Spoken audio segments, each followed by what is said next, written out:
नमस्कार मित्रांनो, मी राम खैरनार, यशवंतराव चव्हाण महाराष्ट्र मुक्त विद्यापीठ आणि युनिव्हर्सल फाउंडेशन यांच्या संयुक्त विद्यमाने सुरू असलेल्या व्हिडिओ लेक्चर सिरीजमध्ये मी आपलं स्वागत करतो। मित्रांनो, स्पर्धा परीक्षांचा अभ्यास म्हटला मग त्या केंद्रीय लोकसेवा आयोगाच्या UPSCच्या असोत किंवा महाराष्ट्र लोकसेवा आयोगाकडून घेतल्या जाणाऱ्या स्पर्धा परीक्षा असोत, आपल्याला सगळ्यांनाच अर्थशास्त्र या विषयाबद्दल म्हणजे प्रश्न विचारले जात असतात।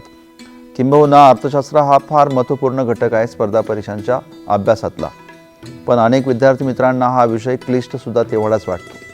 मित्रांनो, आज आपण या व्हिडिओच्या माध्यमातून अर्थशास्त्र विषयातल्या विविध संकल्पनांबद्दल चर्चा करणार आहोत।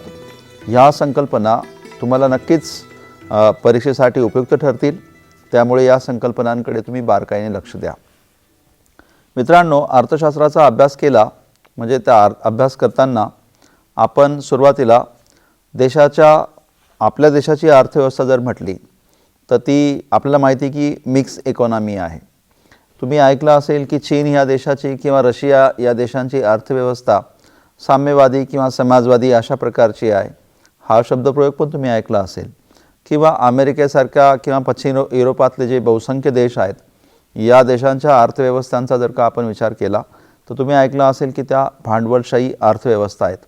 मग मित्रांनो, ह्या भांडवलशाही अर्थव्यवस्था समाजवादी, साम्यवादी किंवा मिक्स किंवा मिश्र अर्थव्यवस्था म्हणजे नेमके काय आहेत याच्याबद्दल आधी जाणून घेऊया। कारण ह्या अर्थव्यवस्था जर का आपल्याला समजल्यात नेमक्या काय आहेत तर मग बाकी पुढचे घटक आपल्याला समजून घ्यायला नक्कीच मदत होईल।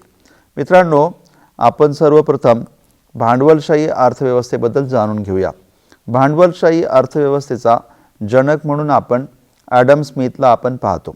मित्रांनो, औद्योगिक क्रांती इंग्लंडमध्ये झाली।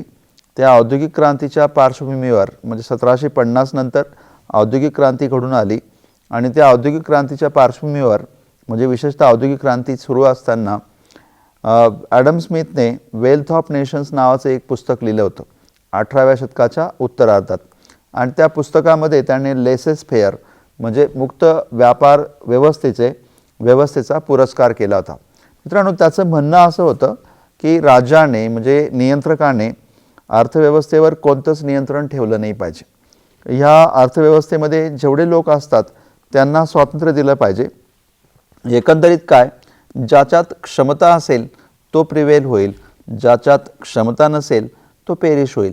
मित्रांनो, संघर्ष करावाच लागेल प्रत्येकाला, निसर्गामध्ये संघर्ष करावा लागतो आणि संघर्षाचा परिणाम असा होतो की गुणवत्ता सुधारते आणि गुणवत्ता सुधारली तर आपोआपच त्याचा फायदा सगळ्यांना मिळतो। हाच एक दृष्टिकोन ठेवून, हेच एक प्रिन्सिपल ठेवून ह्या मुक्त अर्थव्यवस्थेचं धोरण ते ॲडम स्मिथने मांडलं होतं, त्यामुळे त्याला मुक्त अर्थव्यवस्थेचा जनक म्हणतात। मित्रांनो, ही मुक्त अर्थव्यवस्था म्हणजेच भांडवलशाही अर्थव्यवस्था आहे। या अर्थव्यवस्थेमध्ये राज्याचं नियंत्रण आर्थिक घडामोडींवर असता कामा नये, बाजार घटकांनीच ही अर्थव्यवस्था नियंत्रित करावी अशी अपेक्षा असते। मित्रांनो, त्याच्याचमुळे या अर्थव्यवस्थेमध्ये उत्पादन हे बाजाराचा कल पाहून तयार केलं जात असतं आणि बाजारात ज्या गोष्टीला मागणी जास्त आहे, ज्या गोष्टीला मागणी जास्त निर्माण होईल त्या गोष्टी निर्माण करण्याचा प्रयत्न केला जातो। अर्थात मित्रांनो, मागणी तयार पण केली जाते, मागणी इन्फ्लुएन्स पण केली जाते, हे आपण अलीकडच्या काळामध्ये पाहिलं पण आहे। पण मात्र बाजाराचा ट्रेंड पाहूनच निर्मिती केली जात असते। पण एक पाहिलं मित्रांनो तुम्ही की भांडवलशाही अर्थव्यवस्थेमध्ये नफा कमवणं हे उत्पादकाचं मुख्य उद्दिष्ट असतं। अर्थातच समाजसेवा करणं नसतं तर नफा कमवणं हे मुख्य उद्दिष्ट असतं। पण मग आपण पाहिले, जेव्हा भांडवलशाही अर्थव्यवस्थेमध्ये खूप लोक जेव्हा उत्पादन करत असतात तेव्हा अर्थातच मित्रांनो नफा कमवण्यासाठी त्यांचा सेल पण जास्त झाला पाहिजे, म्हणजे विक्री पण जास्त झाली पाहिजे। अर्थातच विक्री जास्त झाली पाहिजे म्हणजे लोकांना तुम्ही बळजबरीने तर विकू तर नाही शकत। स्वाभाविक की लोकांनी तुमचा प्रॉडक्ट म्हणजे तुमचं उत्पादन जास्तीत जास्त खरेदी केलं पाहिजे, म्हणजे तुम्हाला गुणवत्ता सुधारावी लागणार आहे। म्हणजेच भांडवलशाही अर्थव्यवस्थेमध्ये गुणवत्ता सुधारण्यावर फार महत्त्वाचा भर दिला जातो। आणि मित्रांनो, गुणवत्ता सुधारायची असेल तर तुम्हाला संशोधन करावं लागणार, म्हणजे संशोधनावर सुद्धा भर दिला जातो। संशोधनावर भर दिला गेला तर आपोआपच गुणवत्ता सुधारणार आहे। आणि नफा वाढवण्यासाठी म्हणजे काय नुसती विक्रीच वाढली पाहिजे असं नाही, तर उत्पादन घटक जे असतात त्या घटकांमध्ये जास्तीत जास्त खर्च जर का येणार असेल तर तुमचा नफा कमी होऊन जातो. स्वाभाविक की उत्पादन घटकांची किंमत जर का कमी असेल, म्हणजे मला रॉ मटेरियल्स म्हणायचे, त्या घटकांची किंमत जर का कमी असेल आणि जर का समजा उत्पादन करण्याच्या प्रक्रियेला जर का कमी खर्च येणार असेल तर स्वाभाविक आहे की उत्पादकाला कमी खर्चात जर का वस्तू तयार करता आली तर स्वाभाविक आहे की मित्रांनो त्याचा नफा तर वाढणारच आहे. म्हणून उत्पादकाला त्याच्या उत्पादन खर्चामध्ये सुद्धा कपात करावी लागते, कमी आणावी लागते आणि त्यासाठी मग स्वाभाविकपणे तो संशोधनाला फार मोठ्या प्रमाणात प्रोत्साहन देतो. मग ते संशोधन म्हणजे संसाधनांचा अतिशय योग्य पद्धतीने वापर, काटकसरीने वापर, जेणेकरून कुठलाही पदार्थ वाया जाणार नाही किंबहुना वाया जाणाऱ्या पदार्थांपासून सुद्धा काहीतरी दुसरं बाजारात मागणी असेल असं काहीतरी तयार करून घेणं हे या अर्थव्यवस्थेमध्ये उद्दिष्ट ठेवलेलं असतं. हीच भांडवलशाही अर्थव्यवस्था असते. स्वाभाविक की भांडवलशाही अर्थव्यवस्थेमध्ये कुशल कारागिरांना स्कोप असतो. कुशल कारागिरांमध्ये सुद्धा म्हणजे जो कमीत कमी म्हणजे पैशावर किंवा कमीत कमी वेतनावर जास्तीत जास्त सेवा द्यायला तयार असेल अशा लोकांना तर नक्कीच जास्त मागणी असेल. कारण कुठलाही एम्प्लॉयर किंवा कोणताही उद्योजक आपला उत्पादन खर्च कमी करण्याचा प्रयत्न करत असतो, त्याचा नफा वाढवण्याचा तो प्रयत्न करत असतो. मित्रांनो, हेच भांडवलशाही अर्थव्यवस्थेचं उद्दिष्ट आहे. अर्थात भांडवलशाही अर्थव्यवस्थेचे काही ड्रॉबॅक पण असतात. अर्थात भांडवलशाही अर्थव्यवस्थेचे ड्रॉबॅक हेच असतात, मी तुम्हाला म्हटलं की त्या ठिकाणी उत्पादनामध्ये फक्त नफा हीच प्रेरणा असते. मग संसाधनांची म्हणजे ओव्हर एक्सप्लॉयटेशन होतं किंवा कामगारांची किंवा जो मजूर वर्ग आहे त्या मजूर वर्गाची पिळवणूक होते. बऱ्याच वेळा हवा प्रदूषण किंवा जंगलांचा नाश, खनिज संपत्तीचा नाश या सगळ्या गोष्टीसुद्धा आपल्याला विचारात घ्याव्या लागतात. पण मित्रांनो, जर का दूरदृष्टीचा विचार केला तर भांडवलशाही अर्थव्यवस्थेने ह्या जगामध्ये आमूलाग्र बदल करून टाकलेला आहे, हे सुद्धा आपण नाकारू शकत नाही. या भांडवलशाही अर्थव्यवस्थेने या जगाची भूक भागवलेली आहे. या भांडवलशाही अर्थव्यवस्थेने लोकशाही व्यवस्थेला प्रोत्साहन दिलं आहे आणि याच भांडवलशाही अर्थव्यवस्थेने सामाजिक बदलांमध्ये फार महत्त्वाची भूमिका बजावलेली आहे, हे सुद्धा आपण नाकारू शकत नाही. मित्रांनो, आज भारतसुद्धा बहुतांश भांडवलशाही अर्थव्यवस्थेकडे झुकलेला आहे. विशेषतः नवीन आर्थिक धोरण आपण 1991 पासून जेव्हापासून स्वीकारलेलं आहे, न्यू इकॉनॉमिक पॉलिसी, तेव्हापासून आपण बऱ्यापैकी भांडवलशाही आपण होऊन गेलेलो आहोत. पण मात्र तत्वतः आपण समाजवादी आहोत. आपल्या राज्यघटनेमध्ये आपण समाजवादी शब्दाचा अंतर्भाव करून घेतलेला आहे आणि तत्वतः आपण किंवा शासकीय धोरणामध्ये आपण समाजवादी आहोत, हे मात्र माहीत असू द्या. तर मित्रांनो, हे भांडवलशाही अर्थव्यवस्था. भांडवलशाही अर्थव्यवस्थेची उदाहरणं जर तुम्हाला सांगायची म्हटलीत मित्रांनो, तर मी पश्चिम युरोपातले देश सांगितलेत, त्याचबरोबर इंग्लंड किंवा कॅनडा, अमेरिका हे जे देश आहेत हे भांडवलशाही अर्थव्यवस्थेचे देश आहेत. मित्रांनो, एक असाही प्रकार आहे अर्थव्यवस्थेचा की जिथे उत्पन्नाची सगळीच्या सगळी साधनं सगळी साधनं ती समाजाच्या म्हणजेच राज्याच्या मालकीची राहतील. खाजगी कोणालाच परवानगी नाही राहणार आणि लोकांना काय हवं आहे, लोकांना काय नको आहे असं उत्पादन न घेता राज्य ठरवेल की लोकांनी काय वापरलं पाहिजे, लोकांनी कशाचा उपभोग घेतला पाहिजे हे राज्य ठरवेल आणि त्यानुसार राज्य आपल्या रिक्वायरमेंटनुसार निर्मिती करेल आणि लोकांना त्या गोष्टी वापरायला लावेल. अर्थातच लोकांना म्हणजे मित्रांनो स्वतःच्या चॉईसेस नाही आहेत. भांडवलशाही अर्थव्यवस्थेमध्ये तुम्ही काय पाहिलं की लोकांच्या चॉईसेसनुसार प्रोडक्शन होतं. इथे लोकांना चॉईस नाही आहे, लोकांची निवड म्हणजे लोकांनी ते घ्यायचं जे बाजारात आहे. भांडवलशाही अर्थव्यवस्थेमध्ये बाजारात काय येईल जे लोकांना आवडतं, हा मोठा फरक आहे. मित्रांनो, चीनसारखा साम्यवादी देश, साम्यवादी अर्थव्यवस्था आपण त्याला म्हणतो. साम्यवादी अर्थव्यवस्थेमध्ये स्वाभाविक आहे मित्रांनो, त्या ठिकाणी लोकांनी काय वापरावं हे राज्य ठरवतं. त्याच्याचमुळे संशोधनाला किंवा म्हणजे आपण ज्याला रिसर्च म्हणतो त्याला फारसा स्कोप असत नाही. मित्रांनो, इथे नफा ही काही प्रेरणा नसते. इथे फक्त लोकांची गरज भागणं एवढंच काय ते असतं. पण खऱ्या अर्थाने साम्यवादी देश जास्त काळ टिकू शकत नाहीत. त्यांना काही प्रमाणात बदल करावाच लागतो. कारण आपण पाहिलं बोल्शेविक क्रांती झाली होती 1917 मध्ये रशियामध्ये. ती खरं तर साम्यवादी क्रांती होती. पण व्लादिमीर लेनिनला म्हणजे ज्याने ती क्रांती घडून आणली होती, जो त्या क्रांतीचा हिरो होता, त्याला हे लक्षात आल्यानंतर की पूर्णपणे समाजाच्या मालकीचं जर का आपण ठेवलं तर लोकांमध्ये फारशी प्रेरणा उरत नाही उत्पादनाची आणि नंतर त्या अर्थव्यवस्थेचा वेग मंदावतो. म्हणून त्याने काय केलं होतं की तिथे 1925 मध्ये नवीन आर्थिक धोरण स्वीकारून काही प्रमाणात खाजगीकरणाला मान्यता देऊन टाकली होती.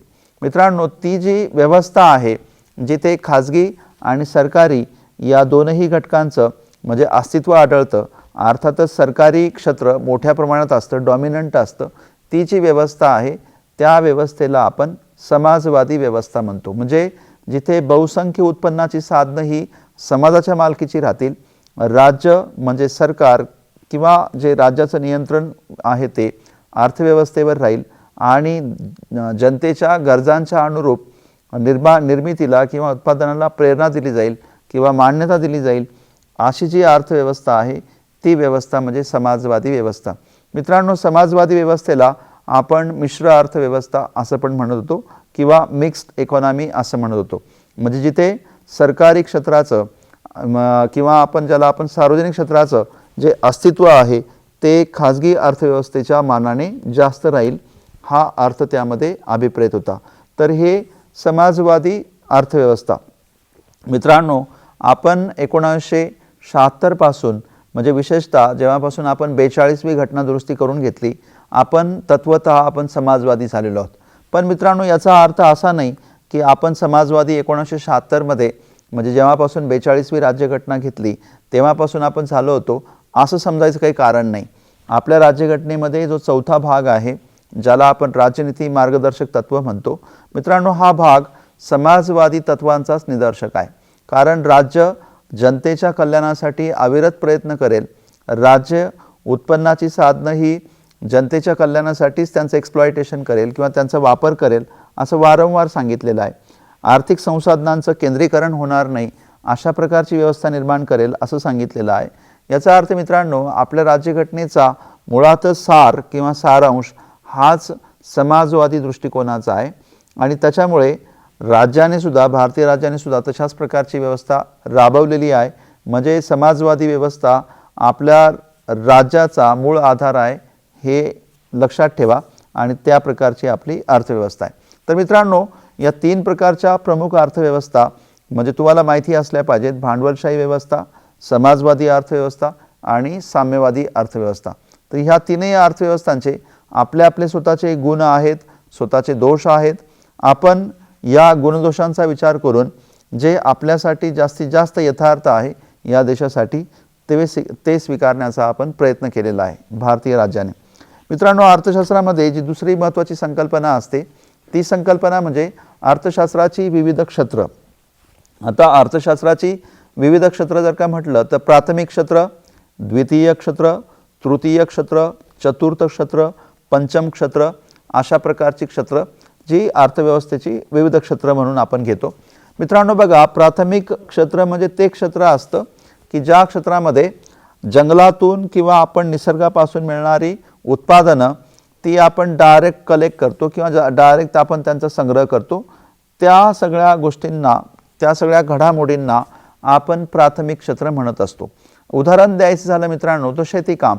आपण काय करतो की शेतामध्ये पीक पेरणं, त्या पिकाची वाढ घडवून आणणं, ते पीक आपण काढणं आणि ते मार्केटपर्यंत घेऊन जाणं.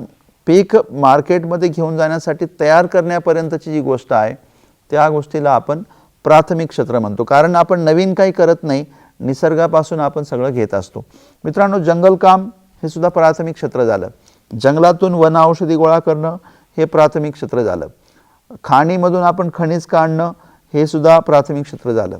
समुद्रामधून मासेमारी करणं, त्या मासे कलेक्ट करणं ते सुद्धा प्राथमिक क्षेत्र झालं.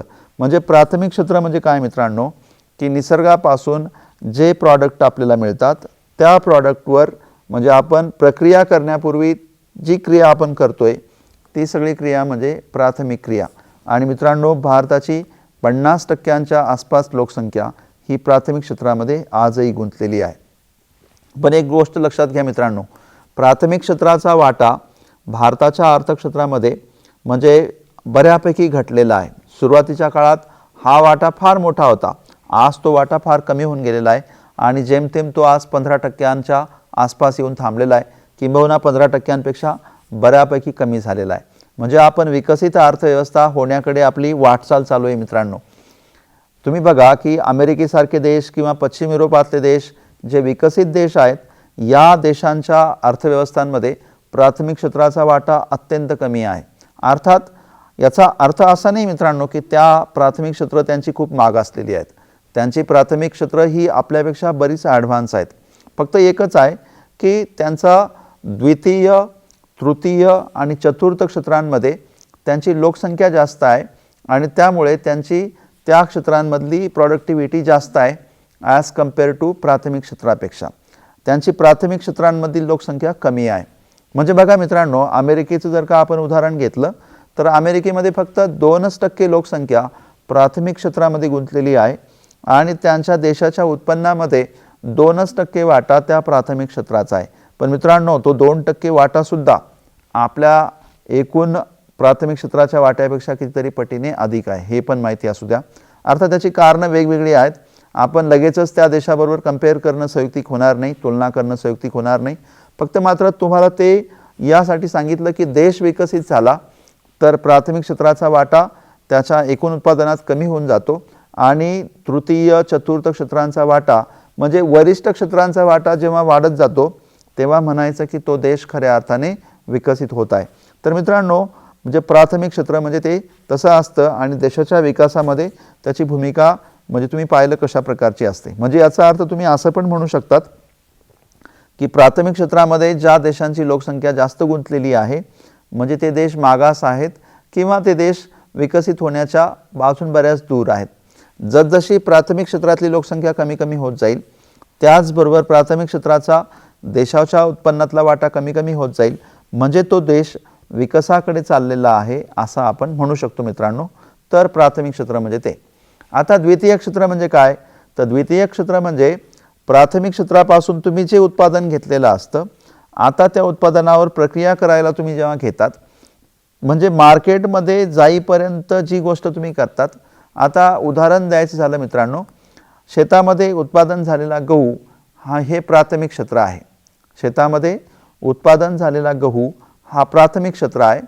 आता हा गहू एखाद्या फ्लोअर मिलमध्ये जेव्हा समजा की आता तुम्ही कुठली तरी XYZ कंपनी घेतली आणि ती आटा तयार करते, तर ती आटा तयार करण्याचं काम जेव्हा ती कंपनी करेल, पीठ तयार करण्याचं काम जेव्हा ती कंपनी करेल, तर ती कंपनी आता दुय्यम क्षेत्र झालं. ती कंपनी दुय्यम क्षेत्र झालं. म्हणजे शेतात निर्माण झालेला गहू प्राथमिक क्षेत्र, आता तो गहू त्या कंपनीमध्ये आटा तयार करणाऱ्या कंपनीमध्ये गेला, ते दुय्यम क्षेत्र झालं. त्या दुय्यम क्षेत्रामध्ये त्या ज्या गव्हाची निर्मिती झाली, आपल्या पिठाची निर्मिती झाली, ती क्रिया दुय्यम क्रिया झाली. मित्रांनो, म्हणजेच काय की प्राथमिक क्षेत्रामध्ये जी उत्पादनं तयार झालेली आहेत त्या उत्पादनावर प्रक्रिया करणारे जे उद्योग आहेत त्या उद्योगांना आपण द्वितीय क्षेत्र असं म्हणायचं. उदाहरणार्थ मासेमारी जर केलेली असेल तर ते मासे बाटली बंद करणे किंवा पॅकमध्ये टाकणं किंवा त्यांना खारवणं किंवा त्यांच्यावर प्रक्रिया करून पॅकिंग करून त्यांना निर्यातीसाठी तयार करणं, ही जी क्रिया राहील. किंवा वनौषधी आहे, समजा की जंगलातील लाकूड घेतलं, त्या लाकडावर समजा की प्रक्रिया करायला सुरुवात झाली आणि त्यातून एखादा फिनिश प्रॉडक्ट तयार केला, तर त्या क्रियेला आपण द्वितीय क्षेत्र म्हणायचं. म्हणजे जंगलातून किंवा निसर्गातून प्राप्त होणाऱ्या पदार्थांवर प्रक्रिया करणारं जे क्षेत्र आहे त्या क्षेत्राला आपण द्वितीय क्षेत्र म्हणायचं. मित्रांनो, ह्या द्वितीय क्षेत्राने जी गोष्ट तयार केलेली आहे ती गोष्ट आता ग्राहकांपर्यंत पोहोचवणं हे सुद्धा एक महत्त्वाचं काम आहे. तर ते झालं मित्रांनो तृतीय क्षेत्र. अर्थात मित्रांनो, तृतीय क्षेत्र हे सुरुवातीपासून सुरू होतं. म्हणजे प्राथमिक क्षेत्रात तयार झालेली वस्तू द्वितीय क्षेत्रापर्यंत आणून ठेवणं किंवा द्वितीय क्षेत्राने निर्माण केलेली वस्तू ग्राहकांपर्यंत घेऊन जाणं, ती वस्तू विकणं, म्हणजे एकंदरीत काय मित्रांनो, सेवा देणं, हे तृतीय क्षेत्र झालं. म्हणजे ट्रान्सपोर्टेशन हे तृतीय क्षेत्र झालं. दुकान चालवणं हे तृतीय क्षेत्र झालं. किंवा वेगवेगळ्या इतर अशाच व्यवस्था, सेवा पुरवणं, त्या सेवांना आपण तृतीय क्षेत्र म्हणायचं. मित्रांनो बघा, आता प्राथमिक क्षेत्र, द्वितीय क्षेत्र, तृतीय क्षेत्र या क्षेत्रांमध्ये तुम्ही आता पाहिलं की कम्प्युटरचा उपयोग होतोय किंवा इंटरनेटचा वापर होतोय किंवा इतर टेक्नॉलॉजीचा वापर होतोय. म्हणजे काय झालं की या क्षेत्रांची कार्यक्षमता आता वाढायला लागलेली आहे. ही कार्यक्षमता वाढवण्यासाठी त्यावर त्या क्षेत्रांचा जास्तीत जास्त विस्तार होण्यासाठी ज्या गोष्टीवर संशोधन चालू असतं, संशोधन करणारं म्हणजे या सगळ्यांना उपयोगात येईल म्हणजे यासाठी काम करणारं जे क्षेत्र आहे ते क्षेत्र म्हणजे चतुर्थ क्षेत्र. म्हणजे संशोधन वगैरे ह्या सगळ्या गोष्टी चतुर्थ क्षेत्रामध्ये चालतात. आणि मित्रांनो, हे सगळं घडून यावं यासाठी मॅनेजमेंट व्हावं वगैरे त्यासाठी जे क्षेत्र काम करतं ते म्हणजे पंचम क्षेत्र. मित्रांनो, मग आता तुम्हाला लक्षात आलं असेल की प्राथमिक क्षेत्र म्हणजे काय असतं, द्वितीय क्षेत्र म्हणजे काय असतं, तृतीय क्षेत्र म्हणजे काय असतं. मित्रांनो बघा, मग प्राथमिक क्षेत्राचं जर का उत्पन्न देशाच्या एकूण उत्पादनामध्ये जास्त असेल तर तो देश विकसित नाही आहे. पण त्या उलट जर का समजा द्वितीय क्षेत्राचं उत्पन्न जर का अर्थव्यवस्थेमध्ये वाढत असेल तर असं समजायचं की तो देश विकसित होण्याच्या मार्गावर आहे. म्हणजे आपण त्याला काय म्हणतो की विकसनशील म्हणतो. पण जर का तृतीय आणि चतुर्थ क्षेत्रांचा जर का वाटा देशाच्या उत्पन्नात जास्त असेल तर मग मित्रांनो तो देश विकसित झाला आहे असं आपण म्हणू शकतो. तर हे अर्थव्यवस्थेची विविध क्षेत्र झालीत. मला खात्री आहे की विद्यार्थी मित्रांना नक्कीच हा घटक समजला असेल. मित्रांनो, मग आता आपण पुढचा जो घटक आहे त्या घटकाबद्दल पण आपण चर्चा करूया. आणि तो घटक आहे तो म्हणजे आपल्या देशाचं उत्पन्न. मग तुम्ही ऐकलं असेल ज्या मी आता विधानात सांगत होतो की अर्थव्यवस्थेची जी वेगवेगळी क्षेत्र आहेत त्या क्षेत्रांमधून आपल्या देशाच्या उत्पन्नामध्ये कशा प्रकारे सहभाग असतो आपण त्याच्याबद्दल जर का घेतलं, मी तुम्हाला म्हटलं होतं की प्राथमिक क्षेत्राचा सहभाग, द्वितीय क्षेत्राचा सहभाग किंवा तृतीय क्षेत्राचा सहभाग असं मी तुम्हाला सांगत होतो. तर मित्रांनो, मग ह्या सगळ्या देशाच्या उत्पन्नाची जर का आपण तुलना करायची म्हटली एका देशाची दुसऱ्या देशाच्या उत्पन्नाबरोबर तर त्यावरून आपल्याला काढता येईल की कोणता देश आपला अधिक प्रोडक्टिव्ह आहे किंवा कोणता देश अधिक विकसित आहे. तर यासाठी काही संकल्पनांचा आपल्याला अभ्यास करावा लागतो. आणि त्यातली एक महत्त्वपूर्ण संकल्पना तुम्ही वारंवार ऐकत असणार चर्चेत आणि ती संकल्पना म्हणजे वर्तमानपत्रांमधून सुद्धा येते आणि ती परीक्षेमध्ये सुद्धा तुम्हाला खूप वेळा विचारली जाते. मित्रांनो, ती संकल्पना आहे ग्रॉस डोमेस्टिक प्रॉडक्ट. म्हणजे GDP आपण म्हणतो ती ग्रॉस डोमेस्टिक प्रॉडक्ट. तुम्ही कायम ऐकतात. मग आता स्वाभाविक आहे की ही ग्रॉस डोमेस्टिक प्रॉडक्ट संकल्पना किंवा स्थूल देशांतर्गत उत्पन्न काय आहे याच्याबद्दल आपण जाणून घेऊ. मित्रांनो, संपूर्ण देशामध्ये देशाच्या सीमांच्या आतमध्ये मी सांगतोय जे एका आर्थिक वर्षाच्या आत वस्तू आणि सेवांचं जे उत्पन्न होतं ते उत्पन्न म्हणजेच ग्रॉस डोमेस्टिक प्रॉडक्ट. मित्रांनो, मी पुन्हा सांगतो, वस्तू आणि सेवांचं दिलेल्या आर्थिक वर्षामध्ये जे उत्पन्न झालेलं असतं ते उत्पन्न म्हणजेच ग्रॉस डोमेस्टिक प्रॉडक्ट GDP. हे तुम्हाला माहिती असलं पाहिजे. ग्रॉस डोमेस्टिक प्रॉडक्ट देशाच्या सीमांच्या आत GDP. जर मित्रांनो ह्याच GDPला जर का आपण लोकसंख्येने डिव्हाइड केलं, जर लोकसंख्येने डिव्हाइड केलं तर मग आपल्याला असं लक्षात येईल ते म्हणजे पर कॅपिटा इन्कम आहे. म्हणजे दरडोई उत्पन्न आपण म्हणतो ते. मित्रांनो बघा, ह्या देशामध्ये आपण एका आर्थिक वर्षामध्ये जे उत्पन्न घेतो ते उत्पन्न वस्तू आणि सेवांचं मी म्हणतोय. अर्थात बऱ्याच वेळा असंही होईल मित्रांनो, त्यातले 50% लोकसंख्या ही अर्थव्यवस्थेमध्ये सहभागीच नाही आहे. फक्त 50% लोकांनी जास्त उत्पन्न घेऊन टाकलं. याचा अर्थ असा झाला नाही की सगळेच लोक विकसित आहेत. त्याच्यामुळे ग्रॉस डोमेस्टिक प्रॉडक्ट किंवा स्थूल देशांतर्गत उत्पन्न हा देशाच्या फक्त एकूण उत्पन्नाचा निदर्शक असू शकतो, पण तो विकासाचा निदर्शक नाही होऊ शकत किंवा विकासाचं मोजमाप जर त्याच्यावर होत असेल तर ते अचूक नाही राहू शकत. मित्रांनो, ते नक्कीच सदोष राहू शकतं. त्यासाठी आपण वेगळ्या संकल्पनांचा वापर करतो एखादा देश विकसित झाला आहे किंवा नाही हे तपासून पाहण्यासाठी. मग त्या संकल्पना कोणत्या असतात तर त्या संकल्पनांमध्ये आपण ह्युमन डेव्हलपमेंट इंडेक्स म्हणजे मानव विकास निर्देशांक या संकल्पनांचा आपण विचार करत असतो. पण मित्रांनो, त्याच्या आधी म्हणजे पर कॅपिटा इन्कम काढताना आपण ग्रॉस डोमेस्टिक प्रॉडक्टचा आपण विचार केला होता. पण तुम्ही हे पण पाहिलं असेल की आपल्या देशाचे अनेक नागरिक दुसऱ्या देशांमध्ये कामासाठी गेलेले असतात आणि तिकडनं ते उत्पन्न कमवून पाठवत असतात. तुम्ही ऐकला असेल रेमिटन्स हा शब्द.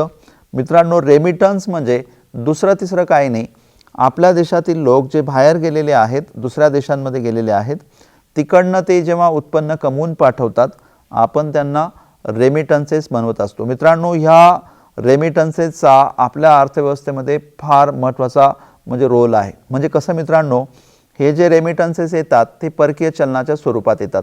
मग ते डॉलरच्या स्वरूपात येतात, ते युरोच्या स्वरूपात येतात आणि आपल्याकडे परकीय चलनाची उपलब्धता होते. म्हणजे एक प्रकारे मित्रांनो, आपले लोक जेव्हा परदेशात काम करत असतात तेव्हा एक प्रकारे ते निर्यातच करत असतात. म्हणजे कशाची निर्यात करत असतात? श्रमाची, लेबर निर्यात करत असतात. म्हणजे बघा मित्रांनो, निर्यात काय फक्त वस्तूंचीच होते किंवा सेवांचीच होते असं नाही, निर्यात ही श्रमाची सुद्धा होऊ शकते. तिकडनं आपण युरो, डॉलर, पाऊंड अशा स्वरूपाचं परकीय चलन आपण कमवून आणतो आणि हेच परकीय चलन आपल्याला मग आयातीसाठी उपयोगात आणता येतं. म्हणजे हे रेमिटन्सेस आपल्यासाठी फार उपयुक्त आहेत मित्रांनो. मग त्यांचा संदर्भ इथे कुठे येतो? मित्रांनो, आपल्याकडे सुद्धा असे अनेक फॉरेनर्स काम करत आहेत आणि ते इथून रुपया कमवून पाठवत आहेत त्यांच्याकडे. अर्थातच ते त्यांच्याकडे रेमिटन्सेस राहत असतील. मग याचा संबंध मित्रांनो येतो कुठे? मित्रांनो, याचा संबंध असा येतो की आपण ह्या उत्पन्नाचा विचार करताना सीमेच्या पलीकडे आपण जातोय. म्हणजेच मग आपण काय करतोय? राष्ट्र या संकल्पनेबद्दल आपण अप्रत्यक्षरित्या बोलत असतो. तर मग मित्रांनो, GNP नावाची संकल्पना तुम्ही ऐकली असेल, ग्रॉस नॅशनल प्रॉडक्ट, म्हणजे स्थूल राष्ट्रीय उत्पन्न. स्थूल राष्ट्रीय उत्पन्न म्हणजे काय असतं मित्रांनो? मग आपल्या देशाचा जो GDP आहे तो तर आहेच, पण मात्र आपले नागरिक जे देशाच्या बाहेर गेलेले आहेत त्यांनी जे आपल्याकडे कमवून पाठवलेलं आहे ते, आणि दुसऱ्या देशांचे नागरिक जे आपल्याकडे काम करतायत ते, या नागरिकांनी भारतातून जे दुसरीकडे त्यांच्या देशात जे कमवून पाठवलेलं आहे ते, यांची एकंदरीत गोळाबेरीज म्हणजे मित्रांनो ते झालं GNP, म्हणजे ग्रॉस नॅशनल प्रॉडक्ट. पण मित्रांनो, यामधून जर का आपण घसारा वजा करून टाकला, घसारा म्हणजे काय की अशा अनेक गोष्टी आहेत की उत्पन्न घेण्यासाठी आपल्याला त्यांचा खर्च आलेला असतो, तो आपल्याला वजा करावा लागतो. तो जर का आपण वजा केला तर जी निव्वळ रक्कम उरेल त्याला मित्रांनो नेट नॅशनल प्रॉडक्ट किंवा निव्वळ राष्ट्रीय उत्पन्न म्हणून आपण घेतो आणि तो खऱ्या अर्थाने आपल्या देशाचं उत्पन्न असतं. पण मित्रांनो, तरी पण तो काही आपल्या विकासाचा निदर्शक नाही होऊ शकत, कारण तिथे काही लोकांनी उत्पन्न कमवून आणलं म्हणजे याचा अर्थ सगळेच लोक विकसित झाले असं म्हणणं संयुक्तिक होणार नाही. आपण पाहिलं काही घरांमध्ये दोनच व्यक्ती खूप मोठं उत्पन्न कमवत असतात, बाकीच्या व्यक्ती अशिक्षित असू शकतात आणि आपण त्या दोन व्यक्तींच्या आधारावरच एखादं कुटुंब फारच ॲडव्हान्स होऊन गेलं असं म्हणणं संयुक्तिक होणार नाही.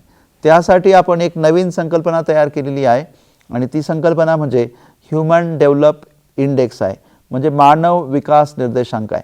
म्हणजे त्यामध्ये मित्रांनो पर कॅपिटा इन्कम तर आहेच, पण एखाद्या देशाची साक्षरता किती आहे, त्या देशामध्ये फंडामेंटल राईटचं एन्जॉयमेंट कसं होतं हे आपल्याला बघावं लागतं. अर्थात ते केव्हा? मग जेंडर पॅरिटी इंडेक्स आपल्याला बघावं लागतो, म्हणजे महिलांचं जे प्रमाण आहे त्या देशामध्ये ते कसं आहे. आयुर्मान बघावं लागतं, सरासरी आयुर्मान कसं आहे. या सगळ्या गोष्टींचा विचार केला तर या सगळ्या पॅरामीटरवर जो देश पुढे राहील त्या देशाला आपण खऱ्या अर्थाने विकसित देश बनायचं. मग मित्रांनो, ह्युमन डेव्हलपमेंट इंडेक्स हा 0 ते 1च्या स्केलमध्ये मोजला जातो. 0 तर 1च्या स्केलमध्ये मोजला जातो. जो 1 असेल तर तो सर्वोच्च विकसित देश, एकापेक्षा जो कमी कमी होत जाईल तो देश म्हणजे मागास देश किंवा तो देश खूपच मागे राहिलेला आहे विकासाच्या बाबतीत, हा त्याचा अर्थ घ्यायचा असतो. मित्रांनो, अलीकडे तर भूतानसारख्या देशांनी हॅपीनेस इंडेक्स नावाची सुद्धा संकल्पना त्यामध्ये आणलेली आहे. आणि अगदी खरं आहे मित्रांनो, म्हणजे तुमच्याकडे म्हणजे समजा की फंडामेंटल राईटचं एन्जॉयमेंट आहे, तुमच्याकडे मटेरियल रिसोर्सेस भरपूर आहेत आणि सगळं काही तुमच्याकडे आहे, म्हणजे तुम्ही आनंदीच आहात असं पण अर्थ होत नाही. बऱ्याच वेळा तुमच्याकडे सगळं काही आहे, तुम्हाला कोणी म्हणजे तुमची कोणी पिळवणूकही करत नाही, पण तरी पण बऱ्याच वेळा तुम्ही मानसिकदृष्ट्या खचलेले असू शकतात आणि तुम्ही सतत तणावात राहू शकतात. जर तुम्ही सतत तणावात असतील तर मग याचा अर्थ असा होत नाही की तुमचा विकास झालेला आहे. आणि खरं आहे मित्रांनो की सगळं काही शेवटी आनंदासाठी चालू आहे. जर तुम्ही आनंदातच नसणार तर त्या विकासाला पण काही अर्थ नाही आहे. त्याच्यामुळे भूतानने जी संकल्पना आणलेली आहे, मी भूतानने म्हणजे भूतान देशाने म्हणतोय मित्रांनो, तर भूतान या देशाने जी संकल्पना आणलेली आहे म्हणजे हॅपीनेस इंडेक्स, ती फार महत्त्वपूर्ण आहे. म्हणजे ती संकल्पनासुद्धा आता अलीकडे अनेक देश वापरायला लागलेत. तर मित्रांनो, हे स्थूल देशांतर्गत उत्पन्नाच्या बद्दल आपण बोलत होतो. आपण ह्युमन डेव्हलपमेंट इंडेक्स म्हणजे मानव विकास निर्देशांकाच्या बद्दल बोलत होतो. तसंच आता म्हणजे ग्रीन डेव्हलपमेंट इंडेक्ससुद्धा आलेला आहे. म्हणजे तुम्ही तुमचा विकास करताना पर्यावरणाची हानी तर करत नाही ना. उदाहरणार्थ तुम्ही सस्टेनेबल डेव्हलपमेंट नावाची संकल्पना तुम्ही ओळखतात. आता सस्टेनेबल डेव्हलपमेंट म्हणजे असं की तुम्ही तुमचा विकास साध्य करताना तुमच्या गरजा ज्या आहेत त्या गरजांबरोबर कॉम्प्रोमाइज करू नका. त्या गरजा नक्कीच तुम्ही त्या फुलफिल करा, पण मात्र या गरजा भागवताना तुम्ही निसर्गाच्या जे संसाधनं आहेत, निसर्गातून जी संसाधनं तुम्ही घेतात ती अशा प्रकारे वापरा की पुढच्या पिढ्यांनासुद्धा त्या संसाधनांचा उपभोग घेता येईल. तुम्ही हवं तर जिथं जिथं शक्य होईल तिथे तुम्ही पर्यायी काहीतरी साधनांचा वापर करा, पर्यायी संसाधनं वापरा, त्यांना रियूज कसा त्यांचा करता येईल यासाठी प्रयत्न करा. म्हणजे निसर्गाची हानी पण होणार नाही आणि तुमच्या ज्या गरजा आहेत त्या गरजा तुम्हाला त्यांच्यापासून कॉम्प्रोमाइज न करता तुम्हाला त्यांचं एन्जॉयमेंट पण करता येईल. या प्रकारची जी नीती आहे ती नीती म्हणजेच सस्टेनेबल डेव्हलपमेंट. तर ती सस्टेनेबल डेव्हलपमेंटसुद्धा ह्या अर्थशास्त्रामध्ये फार उपयुक्त असते मित्रांनो. तर मित्रांनो, ही झाली अर्थव्यवस्थेची आर्थिक क्षेत्रातली महत्त्वाची गोष्ट. आत्ता एक महत्त्वाची गोष्ट अशी की मग कोणत्या क्षेत्रामध्ये लोकसंख्या जास्त आहे आणि कोणत्या क्षेत्रामध्ये लोकसंख्या कमी आहे हा विचार म्हणजे GDPमध्ये केला जातो आणि त्यानुसार देशाची धोरणं पण ठरवली जात असतात. मित्रांनो, आता काही आंतरराष्ट्रीय संस्थांबद्दल सुद्धा जाणून घेऊया. तुम्ही international monetary fund, world bank यासारख्या संकल्पना ऐकल्या असतील. त्याचबरोबर जागतिक व्यापार संघटना या संकल्पनासुद्धा ऐकल्या असतील. मित्रांनो, इंटरनॅशनल मॉनिटरी फंड आणि वर्ल्ड बँक या दोनही संस्था आज अमेरिकेत स्थित आहेत आणि वॉशिंग्टन DC मध्ये या दोनही संस्थांचं मुख्यालय आहे. मित्रांनो, आंतरराष्ट्रीय व्यापारामध्ये देशांना परकीय चलनाची समस्या जर का भासत असेल आणि त्यामुळे त्यांची आयात आणि निर्यात जर का प्रभावित होत असेल तर त्या देशांना अल्प कालावधीमध्ये ती आयात निर्यातीतली अडचण सोडवण्यासाठी म्हणजेच त्या देशांचा व्यापार तोल जो आहे तो व्यापार तोल ॲडजस्ट करून देण्यासाठी जी संस्था तुम्हाला मदत करते ती संस्था म्हणजे आंतरराष्ट्रीय नाणेनिधी किंवा ज्याला आपण इंटरनॅशनल मॉनिटरी फंड म्हणतो. पण बऱ्याच वेळा अंतर्गत म्हणजे देशाच्या अंतर्गत पायाभूत सुविधांचा विकासच नसतो आणि त्यामुळे त्या देशांना सतत हलाखीच्या आर्थिक परिस्थितीला तोंड द्यावं लागतं. मग जर त्या देशांमध्ये जर पायाभूत सुविधांचा विकास झालेला असेल आणि जर समजा त्या देशामधली संसाधनं वापरली जाण्यासाठी चांगल्या परिस्थिती असतील तर तो देशसुद्धा म्हणजे विकसित होण्याच्या मार्गावर येऊ शकतो आणि त्यामुळे त्या देशांना अंतर्गत पातळीवर विकसित होण्यासाठी जे दीर्घ मुदतीचं अर्थसहाय्य करणं गरजेचं असतं, होणं गरजेचं असतं, ते करून देण्यासाठी जी संस्था काम करते ती म्हणजे वर्ल्ड बँक आहे. मित्रांनो, या दोनही संस्था अमेरिकेमध्ये मी तुम्हाला सांगितलं की वॉशिंग्टन DC मध्ये स्थित आहेत. आणि मित्रांनो, या दोनही संस्था 1945 मध्ये ब्रेटन वुड्स कॉन्फरन्स म्हणून जी संस्था आहे, ब्रेटन वुड्स कॉन्फरन्स, त्या संस्थेमध्ये त्या परिषदेमध्ये त्या दोघांची निर्मिती करण्यात आली होती दुसऱ्या महायुद्धाच्या पार्श्वभूमीवर. मित्रांनो, दुसऱ्या महायुद्धाच्या पार्श्वभूमीवर खरं तर जे ब्रेटन वुड्स परिषद झाली होती त्या ठिकाणी तिसरी सुद्धा संघटना निर्माण होणार होती जी आज जागतिक व्यापार संघटना आहे. त्या संघटनेची सुद्धा संकल्पना तिथेच मांडण्यात आली होती.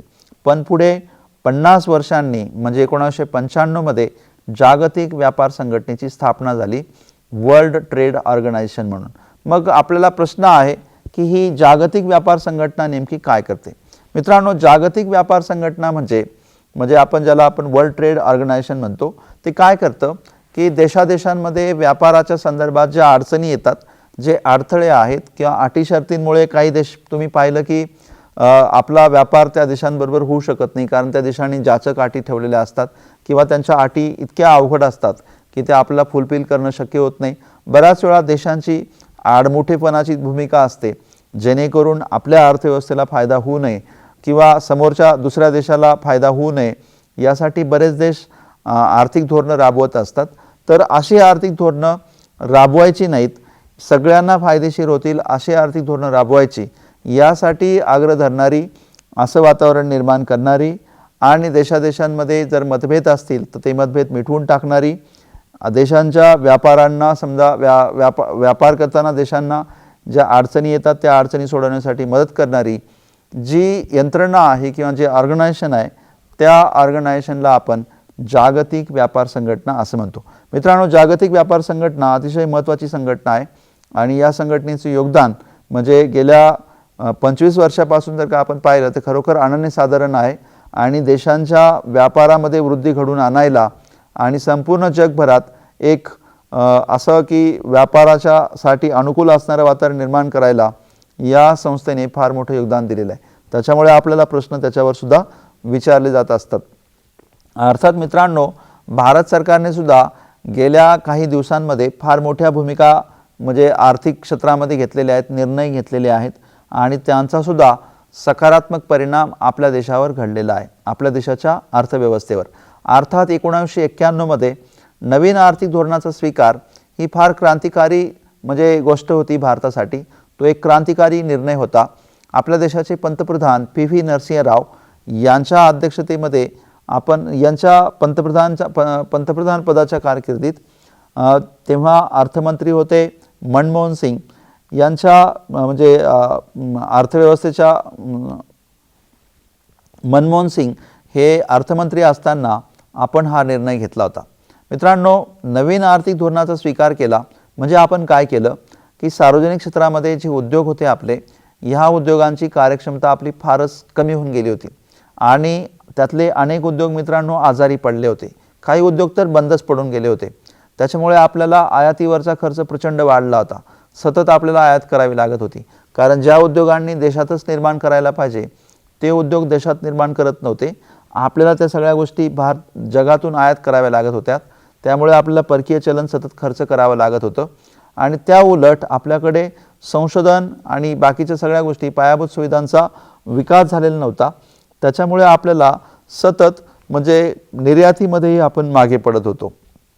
या पार्श्वभूमीवर परकीय चलन संपतंय, निर्यात आपली कमी, आयात आपली वाढते आणि मग आपल्याला काहीतरी कठोर पावलं उचलणं गरजेचं होतं. आणि मग आपण 1991 मध्ये नवीन आर्थिक धोरणाचा स्वीकार केला आणि नवीन आर्थिक धोरण स्वीकारून आपले सार्वजनिक क्षेत्रातले उद्योग आपण खाजगी क्षेत्रामध्ये देण्याचा निर्णय घेतला आणि त्यासाठी जे मॉडेल आपण राबवलं त्याला आपण LPG मॉडेल म्हणून घेतो. मित्रांनो, LPG मॉडेल म्हणजे मराठीमध्ये त्याला उखाजा, उदारीकरण, खाजगीकरण आणि जागतिकीकरण असं आपण म्हणतो. म्हणजे आपण काय केलं मित्रांनो, उदारीकरण केलं म्हणजे आपण जे नियम होते ते नियमांमध्ये खूप शिथिलीकरण आणलं. म्हणजे पूर्वी आपण खाजगीकरणाला विरोध करत होतो, त्यासाठी विरोध आपण असा नव्हतो करत की डायरेक्ट नाही म्हणत नव्हतो. आपण कंडिशन्स खूप टाकून दिलेल्या होत्या आणि त्या कंडिशन्स एवढ्या होत्या की मराठीमध्ये ती म्हण आहे, तुम्ही ऐकली असेल, भीक नको पण कुत्रा आवर. म्हणजे पूर्वी खाजगी उद्योग सुरू करायचं म्हटलं की खूप अवघड पडायचं. म्हणजे हे प्रमाणपत्र घेऊन या, ते प्रमाणपत्र घेऊन या, ह्या गोष्टी करा, त्या गोष्टी करा आणि इतक्या सरकारी कार्यालयांच्या तुम्हाला पायऱ्या चढाव्या लागायच्यात की एक वेळ अशी यायची की बाबा ती कंपनी नाही टाकली ते परवडलं, म्हणजे एवढ्या तसदी करून घेण्यापेक्षा. म्हणजे एक प्रकारे काय करत होतं, शासन अडथळा आणून खाजगीकरणाला विरोध करत होतं. कारण मित्रांनो, आपल्याला दाखवायचं तर आहे की आपण लोकशाही आहोत. म्हणजे कोणाला नाही पण म्हणायचं नाही की खाजगी उद्योग टाकू नको म्हणून, पण मात्र मान्य पण नाही करायचा. मग त्यासाठी धोरणं काय राबवली होती, कठोर प्रक्रिया ठेवलेली होती आणि त्या प्रक्रियेच्या माध्यमातून आपण काय केलं होतं की खूप नियम ठेवले होते आणि त्या नियमांमुळे आपल्याला खाजगी उद्योगांच्या स्थापनेला अडथळा निर्माण करता आलेला होता.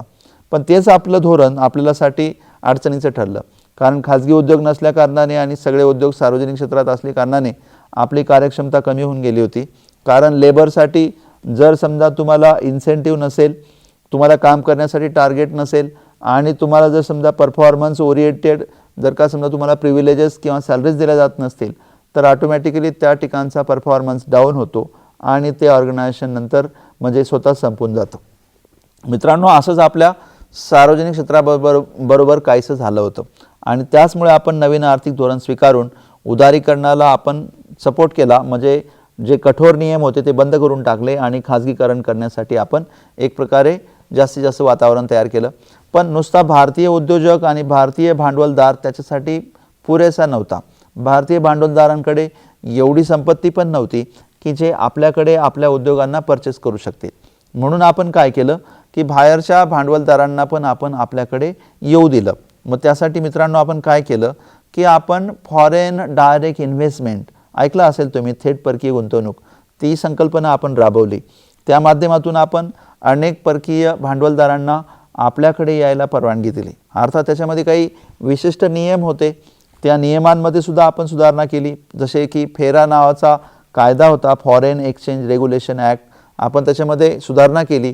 तो कायदा आपण फेमा कायदा केला. बरं, त्याच्यामुळे काय घडलं मित्रांनो, फॉरेन एक्सचेंज आपल्याकडे आल्यामुळे जे परकीय भांडवलदार आले, तुम्हाला माहिती आहे भांडवलदार येतो तेव्हा तो कंपनी सुरू करायचा किंवा उद्योग सुरू करायचा प्रयत्न करतो.